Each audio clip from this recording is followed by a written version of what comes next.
Hola, ¿qué tal familia de Sal y Luz? Dios los bendiga, ¿cómo están? Estoy muy agradecido con todos ustedes por todo el apoyo que nos han brindado, por en todo este tiempo estar aquí en las transmisiones, estar compartiendo tanto las transmisiones que nos han estado escribiendo también respecto a qué les han parecido, posibles ideas. Bueno, para mí es un gran honor, como siempre, estar aquí de parte de todos los que formamos Sal y Luz, darles la más cordial bienvenida. Y el día de hoy, pues bueno, tenemos un tema bastante importante que yo creo que a todos nos es de gran interés porque se ha escuchado mucho de este tema, ¿no? Y pues qué mejor que tratarlo con una joven también apasionada por la verdad, apasionada por Cristo y pues que nos pueda también platicar ella un poco de lo que ella ha visto en todo esto, ¿no? Estoy muy agradecido que se haya dado el tiempo de estar aquí y pues bueno, ahora sí que sin más, quiero presentarles a Ana Ávila. Hola Ana, ¿cómo estás? Dios te bendiga.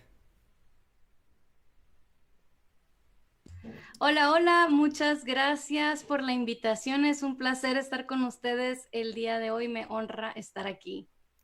Qué gusto Ana, de verdad, como te decía hace un momento, estamos muy agradecidos contigo, vaya, o sea, gracias a Dios que puedes estar aquí con nosotros, a nombre de todos los que formamos Aliluz, en verdad, te doy la más cordial bienvenida, muchísimas gracias, es para nosotros un honor, un placer que estés aquí compartiendo con nosotros y pues bueno, quisiera yo que te pudieras presentar, tal vez si hay alguien del otro lado que no te conozca o que no sepa un poquito, no sé, más de ti, ¿qué nos pudieras decir, Ana?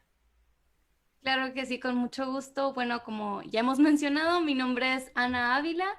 Tengo 28 años, soy mexicana, sonorense, norteña, pero tengo 3 años casi, bueno, en noviembre son 3 años que vivo en Guatemala, la ciudad de Guatemala, con mi esposo Uriel y nuestro bebé Judá, ahora que nació aquí en tierras chapinas.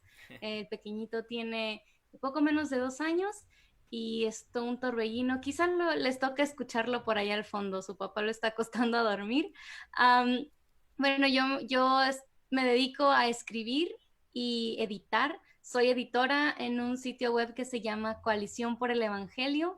Si no lo conocen, es un ministerio que busca servir a la iglesia creando contenido para el miembro de la iglesia en general y creyente, para el pastor, para el líder que quiere aprender un poco más acerca de Dios y el mundo de Dios. Y bueno, producimos toda clase de contenido, desde artículos hasta videos, podcasts, eventos, incluso libros. Y bueno, yo soy una de las editoras en el sitio web, más específicamente edito reseñas de libros y todo lo que tenga que ver con temas de ciencia y fe. También me dedico a escribir, como les mencionaba, tengo un libro que va a publicarse en octubre de este año.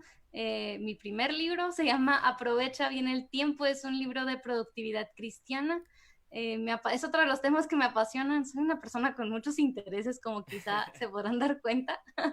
Y el tema de la productividad, yo sentí que había una necesidad en el mercado latinoamericano cristiano para un libro de productividad escrito originalmente por alguien latino. Y bueno, gracias a Dios que este libro ya casi es una realidad. Ya lo pueden preordenar por Amazon. Y bueno, me dedico a crear contenido en redes sociales. Me pueden encontrar en Instagram, en YouTube, en Twitter. Me gusta ayudar a las personas, sin importar de dónde sean y lo inteligente que se sientan, a entender que esto de pensar para la gloria de Dios, la vida intelectual es para todos. Claro. Todos podemos usar nuestra mente para adorar a Dios. Y bueno, eso es uno de las cosas que más me gusta hacer, compartir acerca de que todos podemos usar nuestra mente para la gloria de Dios. Y eso soy yo. No, excelente Ana, muchas gracias. Y yo coincido también contigo, ¿no? Creo que parte del famoso, vaya, la manera en la que Cristo resumió la ley, parte de amar a Dios era con toda nuestra mente, ¿no? Entonces Mm. yo estoy totalmente de acuerdo contigo y sí, como te comentaba hace un rato, ¿no? Te seguimos y vemos todo esto de la productividad y pues ojalá puedas también estar próximamente con nosotros aquí compartiéndonos un poco al respecto. ¿Qué te parece? Claro que sí, con mucho gusto si me vuelven a invitar. Ok, muy bien, excelente, para agendarlo entonces.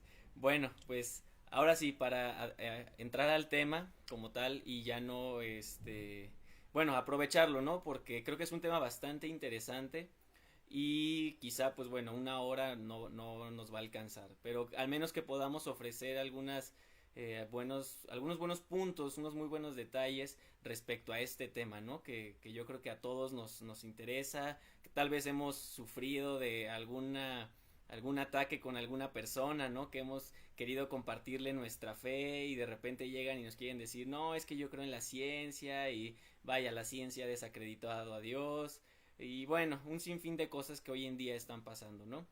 Pero yo creo que como cristianos, y tú muy bien lo mencionabas hace tiempo, eh, necesitamos también entender que, vaya, o sea, que hay muy buenas razones para creer, que hay evidencia, que nuestra mente también no se trata nada más de, vaya, no damos un salto ciego, ¿no? Hay muchas cosas que podemos hablar. Y quisiera, pues bueno, ahora sí que fuéramos como encaminando un poquito más este tema, Ana, con una primer pregunta tal vez a desarrollar. ¿Tú crees que exista un conflicto entre la ciencia y la fe? Bueno, es una pregunta que podemos responder brevemente con un no o con un poco más de matiz. Y de hecho eso fue uno de los objetivos que quise cumplir en el podcast Piensa, que es el podcast de Coalición por el Evangelio que se encarga de todos estos temas de fe y ciencia. Y me tocó escribir un episodio que se llamó ¿Es la religión un estorbo para la ciencia? Entonces yo quería explorar toda esta idea de que, ok, si las personas creen en un ser superior, o están tontas o están así como evitando la realidad o Dios es como esta especie de Santa Claus cósmico que algunos le llaman Claro. para adultos. entonces, entonces yo me puse a investigar acerca de, ok, ¿cuál es la relación entre la religión y la ciencia y si existe verdaderamente un conflicto? Y bueno, para empezar, tenemos que reconocer que hay de religiones a religiones. Y eso fue una de las cosas que quise señalar en el podcast, porque es verdad que no todas las religiones enseñan la misma cosa, Claro. y que hay religiones que estorban el método científico, que no permiten el desarrollo de la ciencia como la conocemos, la ciencia moderna. Y de hecho, ese es uno de los asuntos de apologética más curiosos para mí, porque no, te pones a investigar y a preguntarte, ok, ¿en qué lugar se desarrolló la ciencia? La ciencia moderna, como la conocemos, obviamente había conocimiento acerca del mundo en el mundo antiguo, con los griegos, con los egipcios, con los romanos, había conocimiento acerca de más o menos cómo funcionaban las cosas, pero la ciencia moderna como lo conocemos, el método científico, el proceso a través del cual empíricamente probamos una hipótesis o la demostramos o la refutamos, ese método moderno no se dio hasta el siglo XVII, por ahí. Claro. Entonces, eso no existía en el mundo antiguo. ¿Y cuál fue el contexto en el que se dio este método científico? Y la realidad es que este método científico, la ciencia moderna, surgió en la Europa cristiana del siglo XVII, donde la religión prominente era el cristianismo. Y hay una razón muy especial para eso, y la razón es que la fe cristiana provee todas las bases filosóficas que necesitamos para que la ciencia florezca. Porque, por ejemplo, en una cultura animista en la que se piensa que detrás de cada árbol o de cada montaña hay un Dios, tú no vas a querer estudiar el árbol y la montaña porque vas a estar profanando a Dios. Claro. Tu filosofía, tu religión te debe enseñar que Dios y la creación son algo separados, que cuando tú estás estudiando la creación no estás deshonrando a tu Dios. Entonces, obviamente en una religión animista sí va a haber conflicto, porque tu ciencia va a estar siendo una blasfemia, básicamente, porque vas a estar desacrando al Dios que veneras, ¿verdad? Totalmente. O por ejemplo, una filosofía como la de griega, que creían que el mundo material no valía nada, O sea, que era la muerte, era la liberación del alma, era como lo máximo. O sea, ya no estás atado a este cuerpo material. Los griegos pensaban que lo espiritual, el alma, la mente, era lo mejor, lo más. Entonces, por eso nunca se sentaron a hacer experimentos. Ellos pensaban que iban a resolver todo pensando nomás.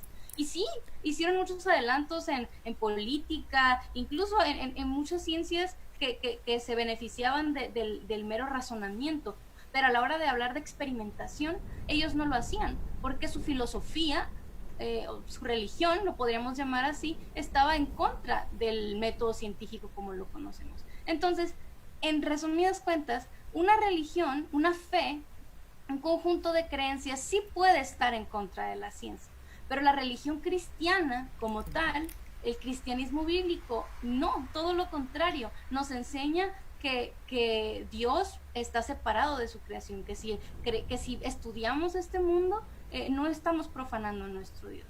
Nos enseña que la creación es algo bueno, que vale la pena estudiarla e investigarla. Incluso vemos que en el Salmo 19 y en Romanos 1 que la creación nos cuenta acerca de Dios. Entonces tenemos razones para hacer ciencia. Y hay otras cosas que en el podcast yo exploro con más detalle, lo repito una vez más, se llama ¿Es la religión un estorbo para la ciencia?, en el que yo explico cómo la filosofía de la fe cristiana, las bases de nuestra religión, de nuestra fe, no están en conflicto con la ciencia, sino al contrario, fueron la base misma de la ciencia moderna, porque ahora un científico ateo que quizá no ha pensado nunca en las bases de por qué hace la ciencia que hace, no se da cuenta de que muchas de las presuposiciones que tiene para empezar a hacer ciencia, el simple hecho de pensar que su cerebro es confiable, que yo puedo confiar en lo que miro, en lo que estoy razonando y pensar, ok, tiene sentido, eso es algo que necesitas la fe cristiana para sostener, porque si tú eres un ateo que simplemente crees que tu cerebro es fruto de miles de millones de años y el azar, ¿cómo vas a confiar en ese cerebro que es fruto del azar? ¿Cómo vas a confiar que tu cerebro funciona y lo que te dice corresponde con la realidad? Ese simple hecho, tú tienes que asumirlo si no eres cristiano. Pero el cristiano científico va con toda la convicción de que mi mente es un reflejo de la mente del creador y él la diseñó. Y obviamente sabemos que no es perfecta y que está atada a las consecuencias de la caída, y eso también encaja perfectamente con el método científico, porque el método científico nos demanda que nuestros experimentos sean replicables por otras personas, porque sabemos que no somos perfectos y que necesitamos que alguien más corrobore lo que yo estoy observando. Estoy incluso aceptando la realidad de mi mente, que mi mente tiene validez y que puedo confiar en ella, pero que no puedo confiar en ella como algo infalible, porque es caída y es imperfecta. Entonces, la fe cristiana no está en contra de las verdades que la ciencia comprueba, porque creemos que la ciencia, la buena ciencia, nos habla acerca de lo que Dios ha creado, y toda verdad es verdad de Dios. Excelente, Ana. Bueno, creo que la respuesta que nos ofreciste se me hace bastante contundente y con un contexto también muy padre, ¿no? Para que no quedara todo en un simple no, o sea, nos das contexto y cómo surgen todas estas cosas, ¿no? Entonces, mencionabas algo muy importante ahorita, ¿no? La cuestión de la mente, y vemos cómo es esta situación de, como lo decías, ¿no? Luego los científicos ateos materialistas, ¿no? Que tienden a pensar que todo es materia, ¿no? Y obviamente de ahí nosotros podríamos comenzar a hablar o determinar más bien que si esto es verdad, pues bueno, realmente nada tendría sentido o nada tal vez valdría la pena conocer, pues puesto que todo sería determinado y solo seríamos el proceso químico de un caldo de células, ¿no? Entonces, con esto tal vez quisiera yo hacerte una siguiente pregunta que creo que por ahí va encaminada. ¿Tú crees que la ciencia lo explica todo? La ciencia explica lo que fue diseñada para explicar. La ciencia, por definición, es el estudio del universo físico y los fenómenos que suceden dentro de ese universo. Ahora, hay personas, como tú bien decías, materialistas, que creen que este universo físico es lo único que existe. Sin Claro. embargo, esa aseveración, esa declaración, no es una declaración científica, es una declaración filosófica. No hay manera de comprobar con la ciencia que el universo físico es lo único que existe. Puedes pensar que es así y empezar a construir una cosmovisión sobre la base de esa suposición, pero no puedes demostrarla científicamente. Entonces, la ciencia puede explicar lo que dentro de sus propios límites ha establecido. Puede estudiar y observar el mundo físico, eh, pero no puede decirse algo más allá del mundo físico. Entonces, todas las cosas que tengan que ver con el mundo espiritual, con el amor, incluso la Claro. mente, las relaciones, hay partes de esos fenómenos, o sea, que se puede estudiar la dinámica de la relación entre un grupo o cómo una persona reacciona ante esta situación, y es válido estudiar ese tipo de cosas, pero lo que va más allá del universo físico no, está más allá del alcance de la ciencia. Entonces, sí, como dijimos, hay personas que creen que el universo físico es lo único que existe, pero esa aseveración no se puede probar empíricamente. Entonces, ese argumento se destruye a sí mismo, porque hay muchos Así que es. dicen que solo podemos considerar como cierto lo que puede ser verificado empíricamente, pero esa declaración, que solo podemos considerar como cierto lo que se puede verificar empíricamente, no se puede comprobar empíricamente. Así es. Entonces, necesitamos tener cuidado e identificar cuándo son declaraciones de ciencia y cuándo son declaraciones filosóficas vestidas de ciencia. Porque sí hay lugares en los que la filosofía y la ciencia pueden hablar de un tema, pero, pero necesitamos tener cuidado de no vestir declaraciones filosóficas como una ciencia empírica cuando no es así. Y como dice famosamente el doctor John Lennox, no todo lo que dicen los científicos es ciencia. Entonces, necesitamos ser bien inteligentes para detectar, ok, esto que me estás diciendo, ¿de dónde salió? O sea, ¿por qué crees eso? ¿Dónde están los estudios? ¿Cómo me lo explicas? Entonces, hacer un poquito más de preguntas y escarbar un poquito detrás de las declaraciones que parecen muy coherentes, pero en realidad no lo son. Claro. No, y estoy totalmente de acuerdo contigo, ya que, como bien lo mencionas, cuando luego tratamos de hacer esas afirmaciones, no nos damos cuenta o no se dan cuenta que están violando las mismas leyes de la lógica, ¿no? Entonces, desde Así ahí es. nos damos cuenta cómo en verdad hay un mundo inmaterial, ¿no? Si todo fuera físico, vaya, yo si estuviera pensando en un elefante rosa, no quiere decir que van a abrir mi cabeza y en mi cerebro va a haber un elefante rosa, ¿verdad? Es aquí a lo que Claro. vamos con estas cuestiones del mundo inmaterial o lo que luego se conoce como metafísico, ¿no? Y estas otras situaciones. Siguiendo esta misma línea, Ana, vemos que, vaya, es muy claro y que se ha levantado una nueva generación tal vez de un nuevo ateísmo, ¿no? Que si bien nuestro principal objetivo aquí no es atacar, no es ofender ni demás, sino simplemente tratar de entender un poquito el porqué de tal vez de la manera en la que ellos actúan.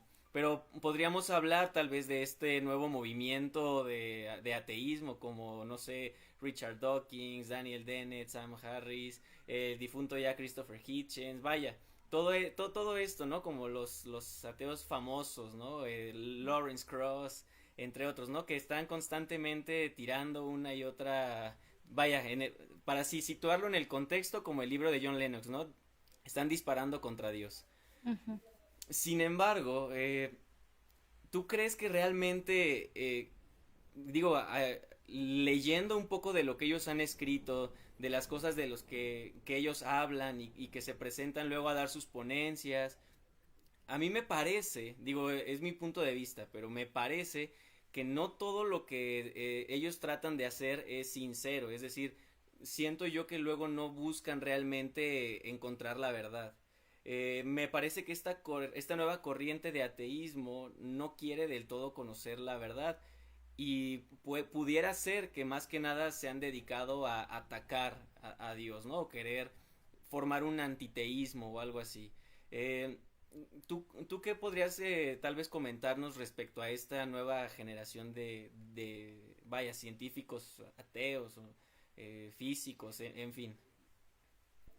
Sí, am, solo Dios conoce los corazones, ¿verdad? Y no podemos como decir exactamente qué es lo que está pasando dentro de ellos, pero claramente tienen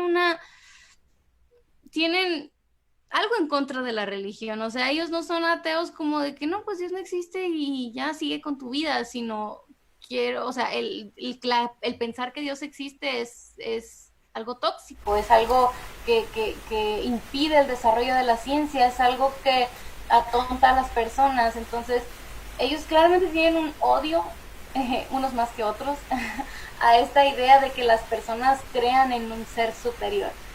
Y yo no tengo idea de por qué.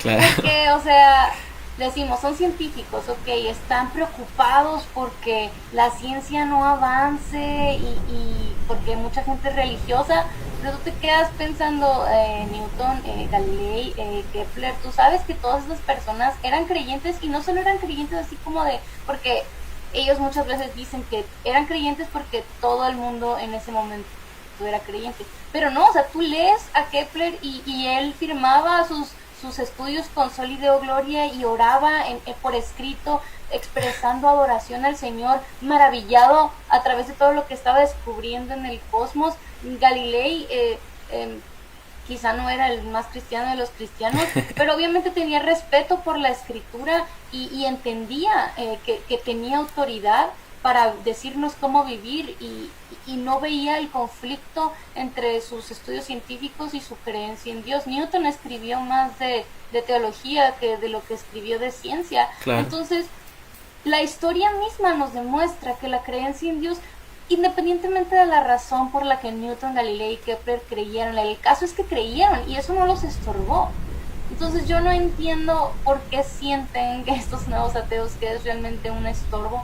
Y por supuesto, a nombre de Cristo se han hecho muchas atrocidades y el Señor hará justicia, y es la verdad, o sea, pero a nombre del ateísmo también se han hecho muchas barbaridades y como algunos filósofos cristianos lo indican con tanta sabiduría, el asunto es que el cristiano, el que se dice cristiano que hace barbaridades, está claramente yendo en contra de las enseñanzas de su fe. Así es. Mientras que el ateo que hace barbaridades está actuando con completa coherencia con lo que cree, porque si esta vida es todo lo que hay, comamos y bebamos que mañana moriremos. Si el vecino no es más que un montón de células juntadas por azar, pues qué importa si lo mato, me estorba, no pasa nada.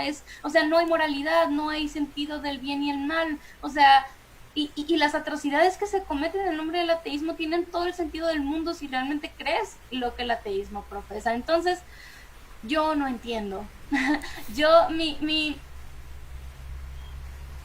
conclusión siempre ha sido, y es que la Biblia lo dice el necio en su corazón, no hay Dios. Es una necedad del corazón, no necesariamente una necedad intelectual, y eso lo leí hace poquito de Tim Keller. Estoy leyendo Encuentros con Jesús y él lo menciona ahí. El ateo no necesariamente tiene, no, fue Jared Wilson, lo siento, estoy revolviendo los libros. Pero el ateo no tiene necesariamente una necesidad intelectual. Estas personas yo estoy segura que son brillantes en muchos aspectos, pero tienen necedad en su corazón, no quieren enfrentarse a la realidad de lo que implica la existencia de un ser superior. Porque cualquier persona así de brillante que entienda la realidad de Dios, entiende que le debe todo a ese Dios y que tiene que someter su vida a ese Dios, y eso es lo que no nos gusta. Entonces es más fácil fingir que somos muy intelectuales y que tenemos todas las respuestas, y no sé, yo no conozco el corazón de estas personas, pero Dios sí. Y lo triste es que están utilizando quizá caricaturas del cristianismo, porque es verdad, o sea, entre los cristianos encontramos muchos locos que dicen muchas tonterías, pero si vamos a Cristo, si vamos a la palabra, si entendemos realmente lo que ella nos dice acerca de Dios y del mundo, pues no hay nada que atente contra nuestra racionalidad y nuestra capacidad de pensar. Al contrario, el Señor nos invita a usar nuestra mente para su gloria. El Señor nos invita a levantar nuestra mirada a los cielos y contemplar su gloria. Entonces, sí, creo que la necedad del corazón. Claro.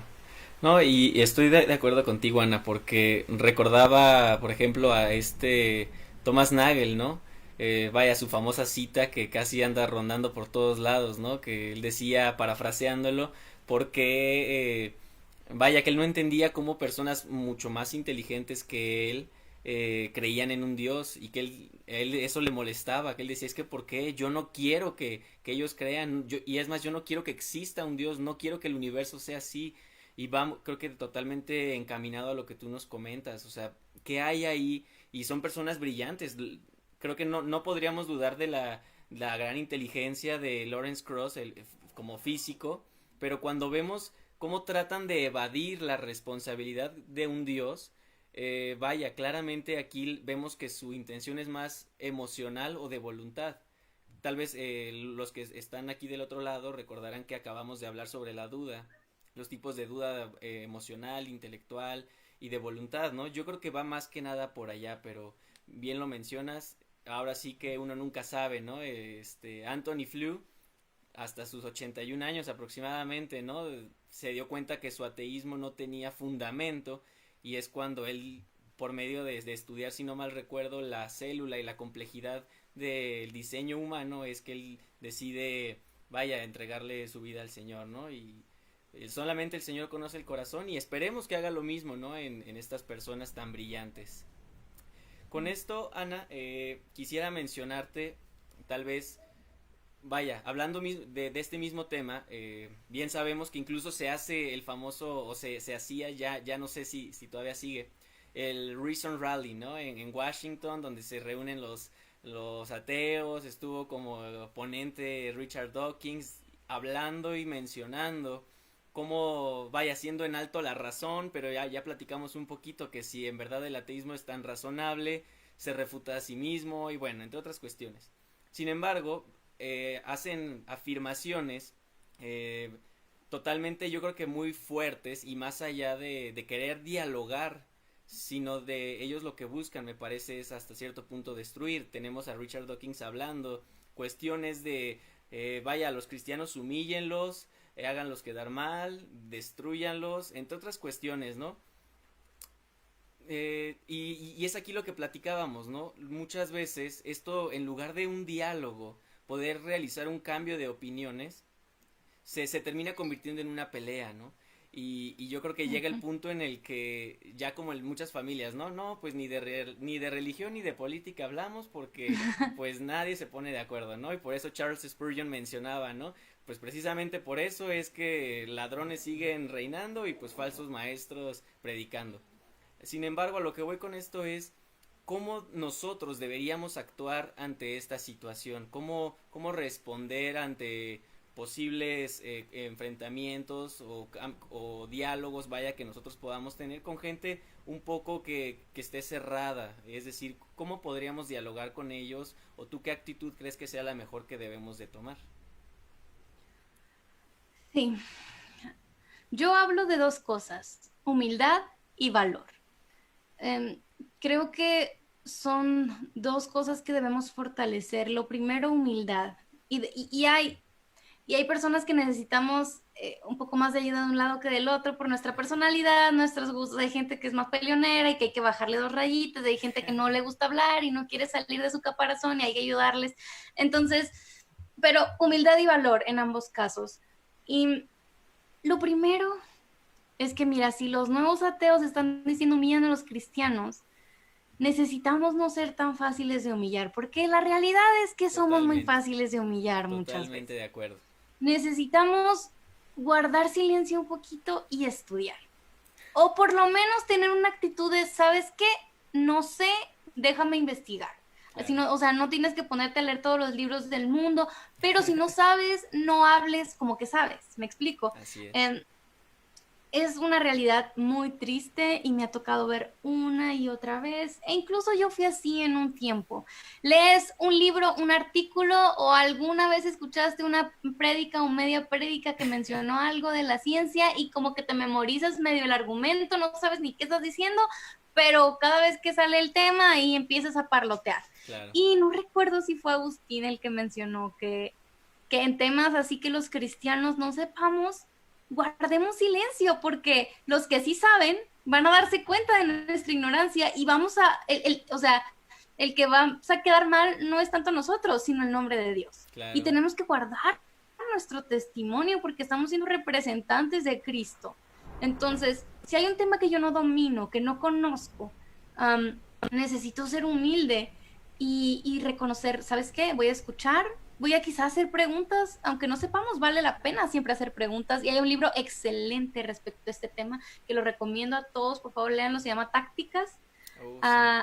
Y ese libro es excelente para ayudarnos a cómo tener este tipo de conversaciones difíciles, incluso cuando quizá tú no sabes mucho, pero te enseña cómo hacer preguntas correctas, como para realmente presionar los argumentos del otro y aventarles la bolita de su lado, aunque, porque todas estas personas, o sea, igual, los cristianos somos muy similares también, pero también los ateos que quizá también son ateos de YouTube, o sea, que vieron 3 videos y ya se sienten así súper expertos, Claro. tampoco es como que saben mucho. Entonces, si tú haces preguntas, en lugar de como querer responder, si empiezas a hacer preguntas, pero ¿por qué piensas esto? ¿Y qué no has pensado en esto otro? ¿Y qué hay de aquello?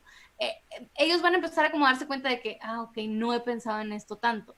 Entonces, vale la pena eso, como si no tienes conocimiento, no actúes como si lo tuvieras y haz preguntas, pero en humildad, o sea, y esto me encanta, Ravi Zacarías, que el Señor se lo llevó pero bueno, él nos enseñó tanto sobre ver la persona detrás de la pregunta. Claro. O sea, no andar peleando y nomás queriendo ganar discusiones, sino que detrás de cada pregunta hay una persona. Entonces, ver siempre la persona. Y como decía C.S. Lewis, nunca estás delante de un simple mortal. O sea, este es un alma eterna que va a estar o con Cristo en gloria cuando muera o en condenación eterna. Y necesitamos tener esa conciencia para hablar con humildad. Entonces, y no querer pelearnos solamente. Y ahora también con valor. Los cristianos tenemos la verdad.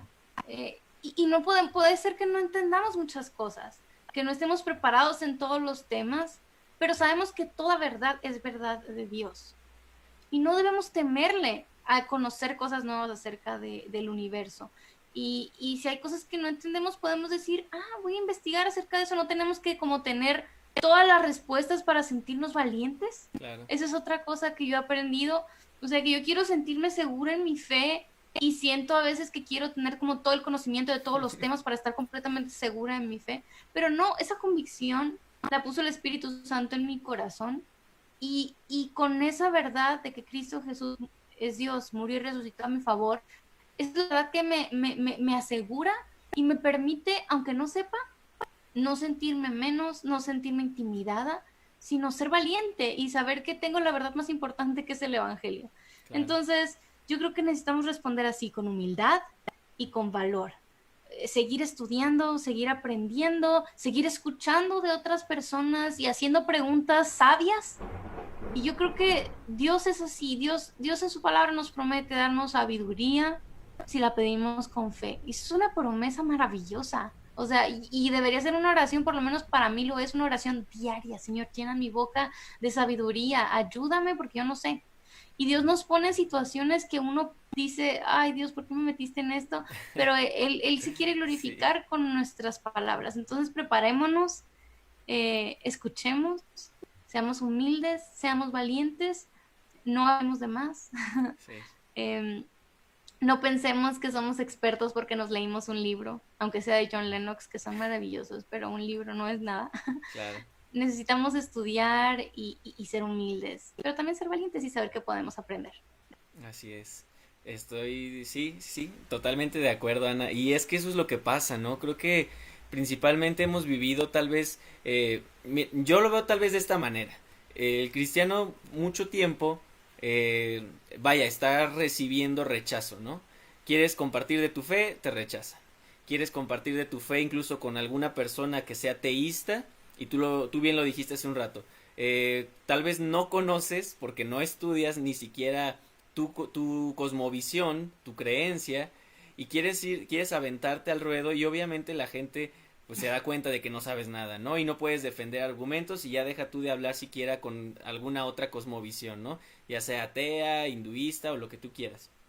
Y creo que ese es principalmente el problema, ¿no? Que realmente no conocemos, realmente no pasamos tiempo en intimidad con Dios. Realmente, como dices, escuchamos solamente un video, una prédica, algo, ya estoy listo, ya. Y te quieres salir a la guerra con una pistolita de agua, ¿no? Realmente necesitamos Mm, pasar tiempo con el Señor y para que Él haga que todo el conocimiento que nosotros estemos adquiriendo por medio del estudio vaya enfocado únicamente pues a nosotros poder quitar todas esas piedras, esos estorbos para llegar al corazón de la persona, ¿no? Y poder compartir el evangelio, amén. si no, no buscamos responder a todas las cosas como tú bien lo mencionas, no buscamos, ese no es nuestro fin y también se vale decir, pues sabes qué, yo no sé esta pregunta, pero pues vamos a investigarlo, ¿no? Porque tampoco hay orgullo de nuestro lado de decir, oh, sí es que yo lo sé todo. Simplemente creo que Ujú, tenemos muy buenas bases en la cosmovisión cristiana para creer que sea cierta. Y con esto amén. me pongo a pensar en una posible siguiente pregunta, Ana.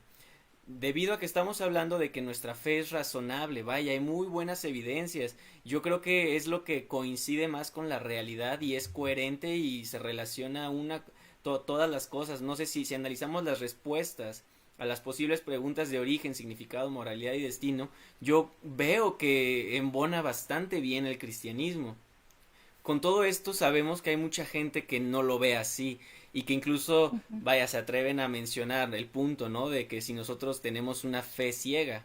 Tal vez ya hemos estado hablando un poquito al respecto, pero me gustaría que pudieras compartirnos un poco si en verdad el cristianismo, vaya, se basa en una fe ciega. ¿Cuál es tu opinión en esta pregunta?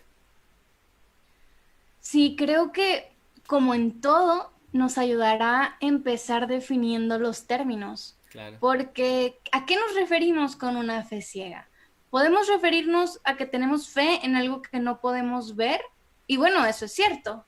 Eh, no podemos ver a Dios, nosotros no estábamos en la tierra cuando Jesús caminó e hizo muchos milagros y la escritura misma nos dice que la fe es la certeza, la convicción de lo que no se ve, la certeza de lo que se espera, la convicción de lo que no se ve. Entonces, en ese sentido, sí creemos en algo que no podemos ver, pero cuando la gente habla de fe ciega, generalmente está hablando de fe como ilusa, fe que claro, no tiene sustento, fe sin evidencia.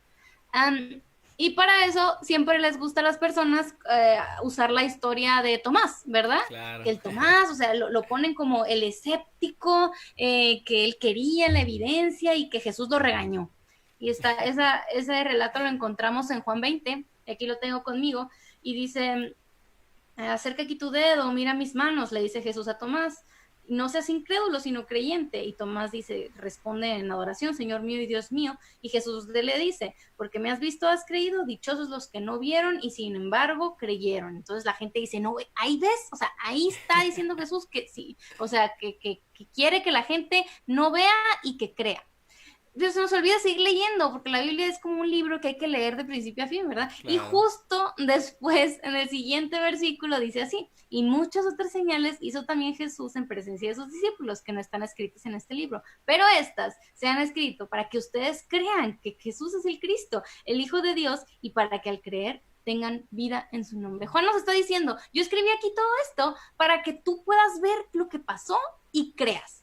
O sea, para que tengas evidencia de lo que sucedió, evidencia histórica, y puedas creer que Cristo es el Hijo de Dios y que tengas vida en su nombre. Entonces, la fe cristiana es una fe histórica basada en evidencia, o sea, una y otra vez en las cartas del Nuevo Testamento se nos habla acerca de la deidad de Cristo y se nos Claro. menciona en hechos cuánta gente estuvo ahí y quiénes eran o sea, los lectores eran prácticamente invitados a comprobar lo que estaban relatando los escritores del Nuevo Testamento. Entonces, Dios no nos llama así de que no, pues cree y así nomás. O sea, no.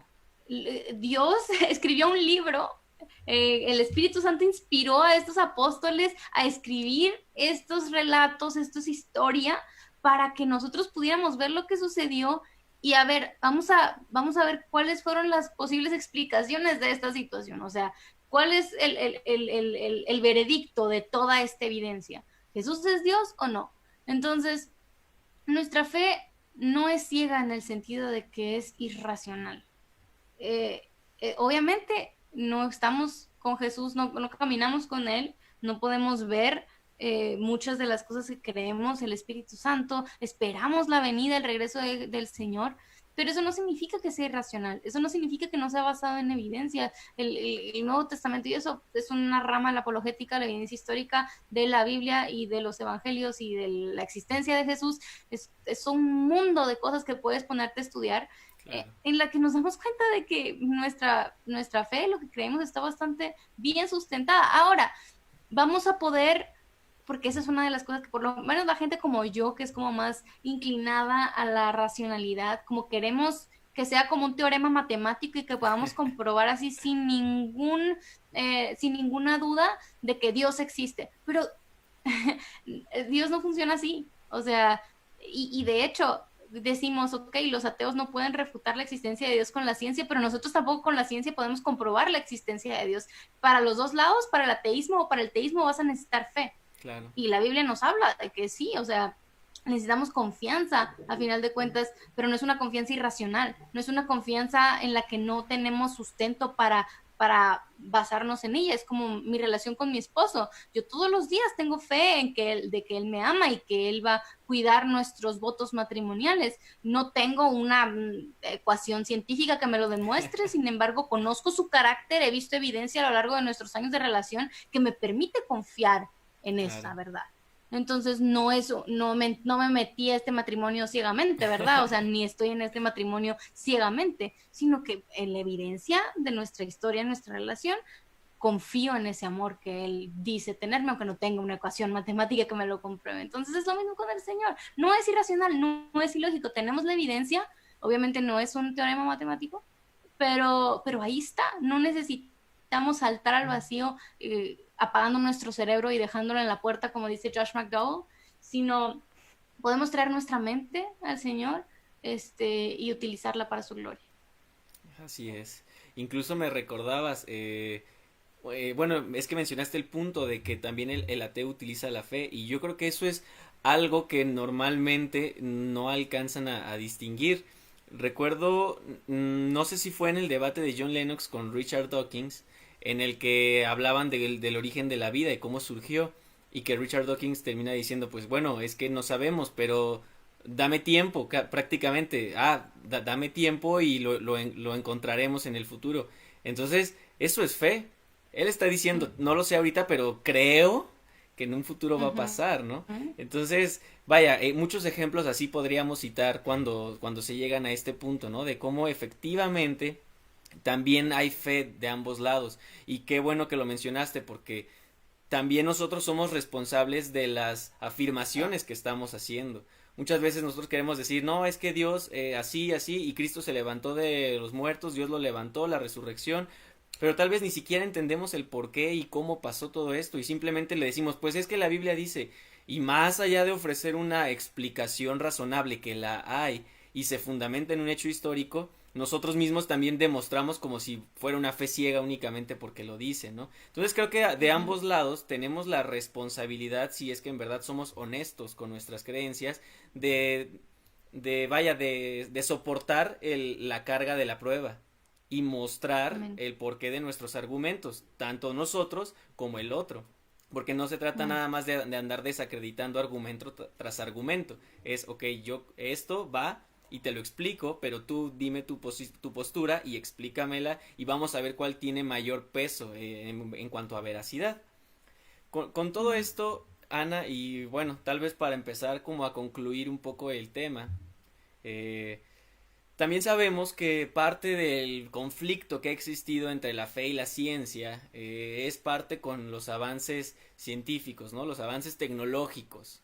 Y recuerdo haber visto alguna vez una caricatura, hace tiempo de, ay, ¿cómo se llamaba?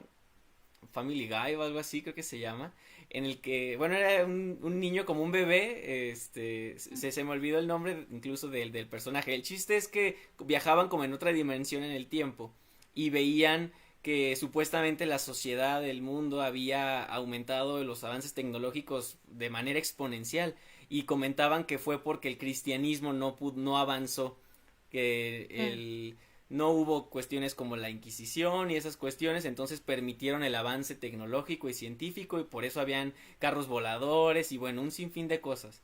¿Crees que realmente el cristianismo haya impedido el avance tecnológico y científico? Es una pregunta compleja porque obviamente los cristianos queremos decir, no, no, no, para nada. Sin embargo, hay algo que sí debemos admitir y que es que en la era medieval hubo una corrupción del cristianismo enormísima con la Iglesia Católica. Y Claro, en ese tiempo la Iglesia Católica eran los únicos cristianos que existían. Entonces, Iglesia Católica era igual a cristianismo. sí, Um, y esa iglesia, ¿qué hizo? Tenía un liderazgo sumamente pecaminoso, opresor, que apartó la Biblia del pueblo y empezó a imponer cargas sobre las personas, empezó a enriquecerse, empezó a ejercer una autoridad que no era bíblica, ni era justa, ni nada por el estilo. Entonces, sí hubo mucha oscuridad en cierto sentido, aunque es mentira que no hubo ningún adelanto científico durante la era medieval porque lo hubo. Sin embargo, es importante ver que el florecimiento del método científico corresponde casi de manera perfecta con la reforma protestante. claro. Cuando el cristiano empezó a entender lo que realmente era el cristianismo, empezó a abrir su Biblia y la Biblia se empezó a hacer accesible para todo el público, se empezó a leer en el idioma del pueblo, porque antes las misas eran en latín y la gente pues ni sabía qué estaba diciendo la Biblia y solo Claro. confiaban en el sacerdote.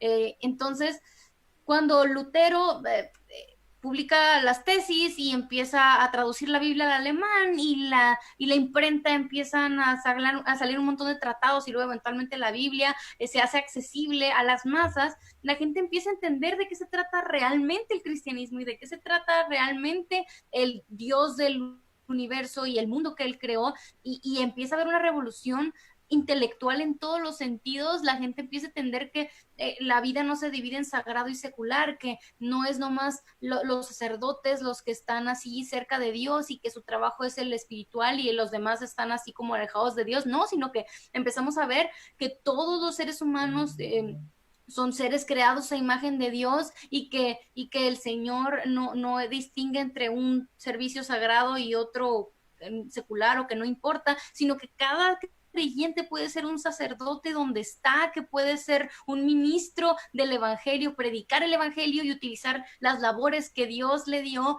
para glorificar a Dios, ya sea zapatero, seas amas de casa, seas carpintero, lo que sea, y eso incluyó a los científicos. Claro. Entonces empezó a haber un despertar de todo esto a la medida que la Iglesia Católica empezó a perder su poder, pero necesitamos entender que el asunto no era el cristianismo, como dijimos antes, no era la filosofía cristiana, la teología bíblica, sino el pecado del liderazgo de la Iglesia Católica que oprimió al pueblo y a los hombres por muchísimos años. Claro. Entonces, necesitamos tener ese matiz bien claro, o sea, porque la iglesia católica no es lo mismo que el cristianismo, la iglesia medieval no es lo mismo que el cristianismo bíblico. Y necesitamos identificar bien qué estamos preguntando cuando decimos el cristianismo impidió. Se hacen muchas cosas, muchas tragedias han sucedido a nombre de Cristo, pero eso no significa que sea Cristo y que sea la filosofía bíblica, el cristianismo bíblico, la teología bíblica, la que esté rigiendo ese movimiento, ¿verdad? Claro. Entonces, no podemos decir que el cristianismo como tal, la teología cristiana, el creer en el Dios de la Biblia, es lo que impide la ciencia, porque igual muchísimos padres de la ciencia fueron creyentes y creyentes fieles. Claro. Entonces, sí hubo mucha opresión, pero no fue el cristianismo bíblico y verdadero, fue el pecado del hombre manifestado como lo ha sido en mil formas y pues en el nombre de Jesús también se han hecho muchas atrocidades, pero eso no significa que eso sea lo que enseña la escritura. Por eso cuando abrimos la Biblia y entendemos las verdades que ella nos dice acerca de Dios y el mundo, vemos todo desde una perspectiva completamente diferente. Así es, Ana. Así es. Y el punto medular aquí, abrir la Biblia. Ver lo Amén. que realmente está ahí, ¿no? Eh, bueno. Me encantaría seguir hablando de esto, Ana. Creo que podríamos fácilmente seguir charlando por horas. Sin embargo, bueno, tenemos una agenda de una hora, tanto tu tiempo, el tiempo que se toman las personas que están aquí. Por lo que quisiera hacerte una última pregunta, Ana. ¿Cómo debemos de actuar ante... Vaya, cómo explicarlo? Tenemos un universo tan vasto que de ahí mucha gente ha dicho, ¿cómo crees que teniendo un universo tan grande, las galaxias, diversas estrellas como el Sol, incluso más grandes en otros planetas, todo este universo tan vasto, ¿cómo crees que únicamente tú vas a ser el único ser que existe en todo este universo, que solamente existes en el planeta Tierra y tienes un Dios con barba y que está ahí viéndote qué haces y si te portas mal te va a castigar? El punto aquí es eso, ¿no? Es esta imagen que normalmente se tiene de Dios y del universo tan vasto. Más bien yo creo que apunta a otro objetivo, ¿no? Pero cómo nosotros podemos actuar o cómo el cristiano tal vez debería de meditar en la vastedad del universo, vaya, y así hablando a nivel externo, también hablar de la complejidad interna que tiene el ser humano, es decir, hay un universo también prácticamente dentro de cada uno de nosotros en las células, cómo funcionan nuestras proteínas y vaya todo lo que explica la teleología, ¿no? El diseño, cómo hemos sido creados, cómo el universo parece finamente ajustado, y toda esta cuestión que se explica, como lo decía, ¿no? En la teleología, el estudio del diseño de las cosas, como un diseñador. Podemos hablar de, vaya, los hoyos negros, los agujeros negros, cuánto se tardaron para poder conseguir una foto, esta inmensidad del universo y la complejidad del cuerpo humano, cómo deberíamos de actuar nosotros ante estas maravillas. Yo siempre que pienso en esto recuerdo el Salmo de David, cuando dice, cuando miro los cielos, obra de tus dedos, y él expone ahí Claro, la gloria y la pequeñez del hombre, o sea, al mismo tiempo, en el mismo Salmo. sí. Am, y yo creo que esa debe ser nuestra actitud, porque yo no comprendo cuando se dice un argumento como ese, de cómo puede ser que con el universo tan grande tú creas que solo nosotros y que aquí, o sea, yo cuando veo el universo no jamás pienso en que wow, qué genial soy, yo soy maravillosa porque estoy aquí. O sea, todo lo contrario, es qué pequeñita soy, pero al mismo tiempo, como tú también decías, y David también dice, o sea, qué glorioso es el hombre. O sea, el diseño con el que Dios nos ha hecho, la mente que Dios nos ha dado, la capacidad de amar, de servir nuestras células, el universo que hay dentro de nosotros, el ADN, sus complejidades. Entonces, el ser humano es una paradoja entre grandeza y pequeñez. Y, y no hay otra manera, y la Biblia lo expone así. Cuando miramos el cielo, el universo, nuestra primera reacción debe ser glorificar a nuestro Hacedor. Debe de ser expresar adoración a Él, porque yo no sé por qué hizo Dios el universo tan enorme. Tampoco sé, o sea, la Biblia no me dice que hay más allá de lo que mis ojos pueden ver. Um, y no me preocupa mucho ahorita eso. eh, pero sí sé que cuando miro la gloria del cielo, y una de las razones debió haber sido para mostrarnos lo grande, grande, grande, grande que es nuestro Dios. Así es. Y esa debe ser nuestra primera reacción. Y luego mirarnos a nosotros mismos y vernos pequeños al lado de nuestro Hacedor, pero no quedarnos en esa pequeñez como derrotista de que, soy un fracaso, soy un gusano, porque ese es el otro extremo, ¿no? Y que la filosofía naturalista nos lleva a pensar de que tú no eres nada, eres una bolsa de células que no sirve de nada. No, no, no. Claro. La creación de Dios es gloriosa, es hermoso lo que Dios ha hecho, la complejidad de nuestros músculos, de los ojos, de las células y de tantas cosas que podemos estudiar. Entonces, esa paradoja está en el ser humano. Somos pequeños y somos gloriosos a la vez porque somos un reflejo, un destello de nuestro Hacedor. Entonces, mientras hagamos ciencia, hagámoslo con esa mentalidad. O sea, yo recuerdo también, yo estudié químico, biólogo clínico en la universidad y yo recuerdo salir de mis clases maravillada, maravillada por el Señor y su gloria, de las complejidades de su creación. Esa debe ser nuestra actitud. em, maravillarnos de la gloria de Dios y hablarles a otros acerca de este creador tan asombroso que tenemos. No sé, usar nuestras mentes para su gloria y seguir mirando los cielos y seguir expresando nuestra adoración.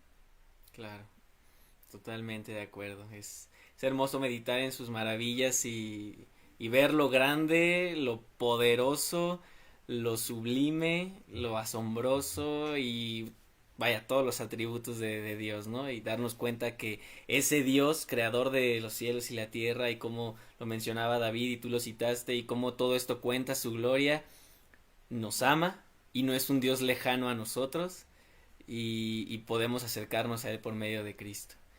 Pues Ana, vaya, yo realmente he disfrutado bastante esta conversación, espero que también los que están del otro lado la hayan disfrutado tanto como yo, sé que va a ser de gran bendición. Y pues antes de despedirte, Ana, me gustaría ver si quisieras comentarles algo a las personas que nos están viendo, no sé, algunas últimas palabras, algunas recomendaciones de libros, no sé, Ana, ahora sí lo que tú gustes. Gracias. Bueno, sí, lo primero es recordar eso que dijimos de humildad y valor. Recordar que tenemos mucho que aprender y que está bien si no tenemos todas las respuestas en este momento. Em, a veces queremos saltar rápido y nos incomoda este proceso de no entender y querer como aprender y no nos queremos quedar en la incomodidad, así que preferimos como elegir nuestro predicador favorito, ver qué piensa acerca de esto y yo voy a repetir lo que él está diciendo y no nos ponemos como a pensar y reflexionar. No, abracemos esa incomodidad de no saber y de buscar aprender porque es la única manera de crecer y no estamos honrando al Señor si no estamos usando nuestra mente en toda su capacidad para glorificarle, si nomás estamos repitiendo como pericos lo que otros dicen Claro. sin entender, sin meditar, no estamos honrando al Señor. Entonces, seamos humildes y también seamos valientes. No tengamos miedo de que explorar las verdades tanto de la ciencia como de la teología vaya a debilitar nuestra fe. Recordemos que toda verdad es verdad de Dios. Y sí hay veces que no tenemos todas las respuestas y que las respuestas están incompletas y que dos personas que son teólogos respetados y que aman al Señor tienen conclusiones diferentes acerca de un mismo tema. Y eso nos indica que son cosas que quizá no vamos a entender por completo hasta que el Señor nos tenga en la gloria. Y Así está es. bien, no tenemos que pelearnos ni dividirnos como iglesia por esas cosas. Entonces, seamos valientes, permanezcámonos firmes en la verdad del Señor y andemos con confianza, sabiendo que el Evangelio es lo más importante de todo y que Dios nos da la sabiduría que necesitamos para poder proclamarlo con fidelidad. Pidamos sabiduría al Señor para enfrentarnos quizá a nuestros amigos escépticos que tenemos, o para enfrentarnos a los libros que quizá nos intimida leer, y aunque entendamos el 50%, un año después que lo leamos quizá vamos a entender el 60%, no nos preocupemos por eso. Um, y bueno, yo les recomiendo que si van empezando, escuchen el podcast Piensa de Coalición por el Evangelio. Tenemos varias temporadas, hablamos de temas de salud mental, hablamos de temas como este, de fe y ciencia, hablamos de temas también de creacionismo y cosas así que son como temas apologéticos, los más comunes que tengan que ver con la ciencia y la fe. Les recomiendo que nos sigan ahí en Coalición y van a encontrar muchos materiales buenos para iniciar. Pero sí, no se cansen de aprender, no se cansen de explorar, abracen la incomodidad y sigan adelante. Así es, Ana. Pues bueno, muchas gracias, Ana, por estar aquí con nosotros. Aprecio mucho y nuevamente a nombre de todos los de Sal y Luz te mandamos un fuerte abrazo ahí a Guatemala. Que Dios te bendiga y pues bueno, entonces nos vemos próximamente por acá. Gracias. Bendiciones, Ana. Bueno, chavos, pues yo creo que esto fue de gran bendición tanto para ustedes como para mí. Disfruté bastante esta plática. Gracias a Dios por la vida de Ana, la sabiduría que le da y por esa disposición que tiene para compartir con nosotros. Y bueno, como ustedes también lo escucharon, va a estar aquí próximamente compartiéndonos sobre la productividad. Bueno, recuerden que Tenemos una fe que es razonable, tenemos respuestas a las preguntas que nos pueden estar inquietando. Como nos decía Ana, no hay que temer a ciertos temas, vamos a pedirle sabiduría al Señor, Él nos guiará, Él nos ayudará y siempre con humildad y valentía. Les mando un fuerte abrazo, un saludo a todas las iglesias de Sal y Luz y recuerden, sigamos siendo una generación que sea sal y luz. Bendiciones.